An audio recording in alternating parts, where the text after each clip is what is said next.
Welcome back to End Times Prophecy News for the 3 o'clock report. Huge new details released as 2 more carriers are sent to Korea.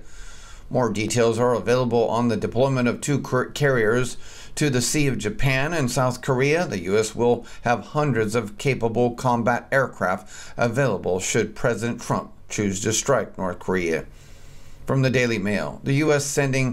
is sending 2 more aircraft carriers toward the Korean Peninsula, it has been claimed. Donald Trump has already dispatched the USS Carl Vinson, powered by nuclear reactors, carrying almost 100 aircraft and accompanied by destroyers, a cruiser, and a submarine to the region. Reports in South Korea claim the U.S. president is bolstering the deployment by sending the USS Ronald Reagan and the USS Nimitz to the Sea of Japan next week. It comes as Trump warned North Korea that it needs to keep its nuclear ambitions in check, telling dictator Kim Jong-un he has got to behave. The USS Ronald Reagan is currently stationed in Yokosuka, Japan, according to Yonhap News Agency, while the USS Nimitz is undergoing final pre-deployment assessment off Oregon. Like the USS Carl Vinson, both vessels are more than 1,000 foot long, capable of carrying more than 90 aircraft. News of their possible deployment comes days after North Korea staged a huge military parade as part of a day of celebrations to mark the 105th anniversary of the birth of the country's founder, Kim Il-sung. There are fears Pyongyang is preparing to carry out a 6th nuclear test. This morning, U.S. Vice President Mike Pence assured Japanese Prime Minister Shinzo Abe Tuesday that America is ready to work closely with its Asian allies in the region to achieve a peaceable resolution and the denuclearization of the Korean Peninsula. But Kim Jong-un will have none of that. He wants those nukes to fly. He wants to keep on testing. He wants to keep on making sure he has perfected his nuclear ballistic, including intercontinental ballistic missile program.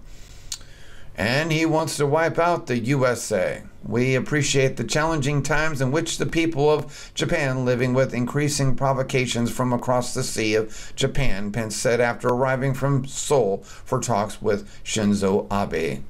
Here's a list of everything if you want to look here and check out all these statistics from the Daily Mail. And moving on, a bus plunges into a ravine, 24 confirmed dead. Very sad in the Manila, Philippines. Philippines has an awful lot of people. They do not have much regulation, and they also have a lot of Islam. A bus in the Philippines loses its brakes and plunges into the ravine, killing 24. USA Today reports at least 24 people died Tuesday when their bus apparently lost its brakes and plunged into a deep ravine in a northern Philippine mountain town in one of the country's deadliest vehicular accidents in the years, officials said. The rest of the estimated 45 passengers were plucked by rescuers who struggled with ropes to descend down the ravine to reach the bus wreckage in Nueva Ecija Province's Cariglan town. Disaster response officer Mark Raymond Cano told the Associated Press. Many of the passengers had serious injuries and were taken to a hospital. Well, I'm sure they did. Here's the story from USA Today.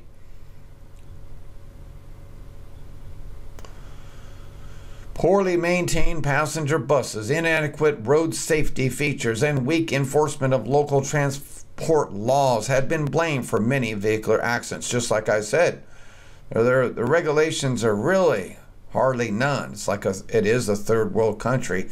In February, a sightseeing bus carrying college students on a camping trip lost its brakes on a steep downhill road and smashed into a concrete electrical post in Tanay town in Rizal province east of Manila, leaving 15 people dead. Look at this statistics here. The little nation of the Philippines, Manila Republic, is 101 million people population. Can you believe that? 115,000 square miles only. And all those people. Sad. Trump being pressured to cut a deal with Ruth Bader Ginsburg. Trump is being pressured. An alleged confidant of President Trump has suggested that Trump cut a deal with SCOTUS Justice Ruth Bader Ginsburg, as you see here, fell asleep again. She's 86 years old. She can't think. She can't stay awake for longer than 15 minutes. Other justices right here, you see, watching her. Oh, how sad. Falling asleep. Needs to retire. Well, death is not far from her. To replace her with Obama's nominee, Judge Merrick Garland, despite there being no good reason for Trump to do such a thing. Chris Ruddy, a confidant of President Donald Trump, told Business Insider in a Monday interview that Trump should cut a deal with Supreme Court Justice Ruth Bader Ginsburg. His proposition: replace her on the bench with Judge Merrick Garland, President Barack Obama's choice to fill Justice Antonin Scalia's vacated seat in 2016. Ruddy, who wrote about his opposition to the Senate's invoking the so-called nuclear option to help get Judge Neil Gorsuch confirmed to the Supreme Court, said Trump nominating Garland to the court would be a huge move. Well, he's already gone rogue on Donald Trump, so he isn't much of a friend of Donald Trump, is he? Going rogue on his decision to invoke the nuclear, he was against that. And now he wants to bring in another Democrat, moderate Justice Supreme Court. I think they made a big mistake by pulling the nuclear option, Ruddy said. I wrote about it. I said they should not have done it. I think that he still should pick Merrick Garland and do a deal. Ruth Bader Ginsburg wants to retire, and I think they should swap her out. Wants to? She can't even stay awake. She's done. I think they should swap her out, give her an offer where they would put Merrick Garland on the Supreme Court. No, I don't believe this is going to happen.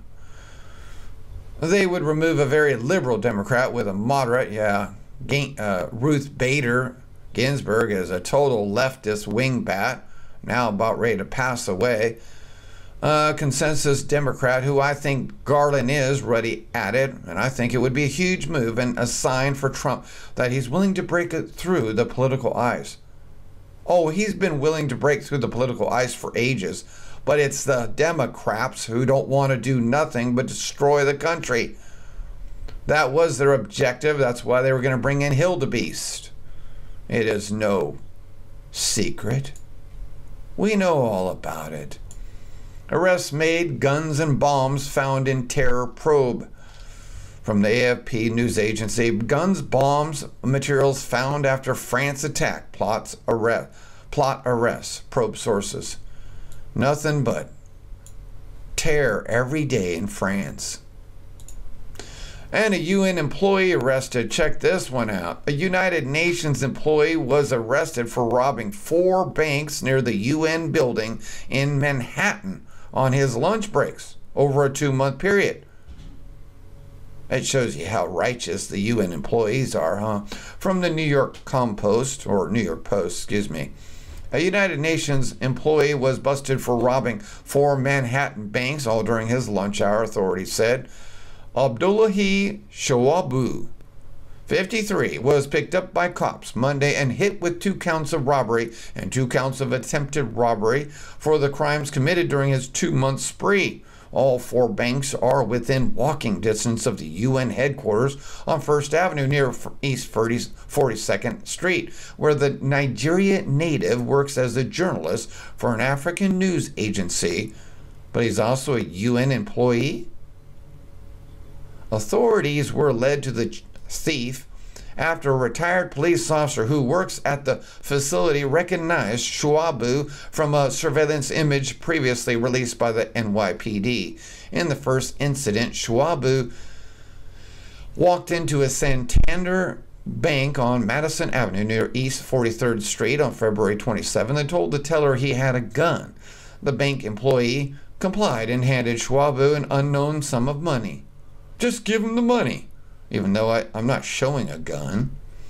He hit 2 more banks during the month of March, first striking out at Bank of America on 3rd Avenue near East 47th Street on the 13th. He was successful in robbing a Santander Bank on 3rd Avenue and East 63rd Street on the 27th. But during the most recent incident on Monday, Schwabu walked into HSBC on 3rd Avenue and East 45th Street around 2:30 p.m. and passed a note demanding cash to the teller, but the teller did not read the note and asked Schwabu for identification. Why does the story stop there? Where's the arrest?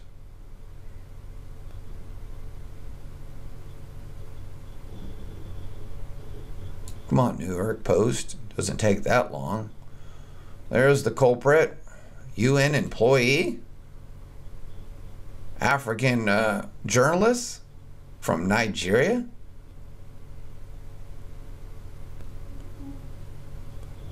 Says here, authorities were led to the thief after a retired police officer who works as a guard at the U.S. Permanent Mission to the UN recognized Schwabu from a surveillance image previously released by the NYPD. It wasn't hard to recognize him, the guard told the Post.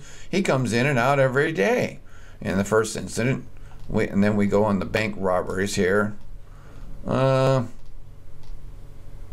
Police arrested him later in the day when he returned to the UN.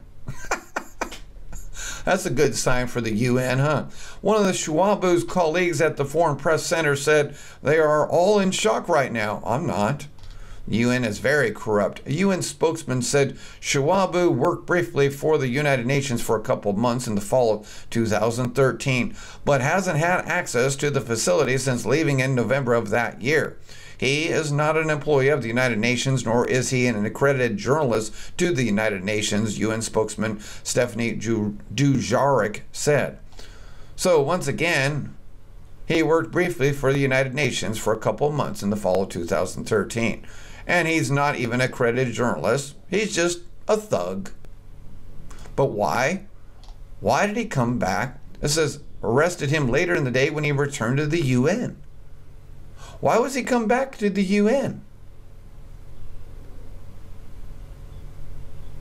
If he wasn't working there. Was he paying some money back to them? Someone there? What's going on there? Corruption at the UN. Thank you for listening. God bless. If my people, which are called by my name, shall humble themselves and pray and seek my face and turn from their wicked ways, then will I hear from heaven and will forgive their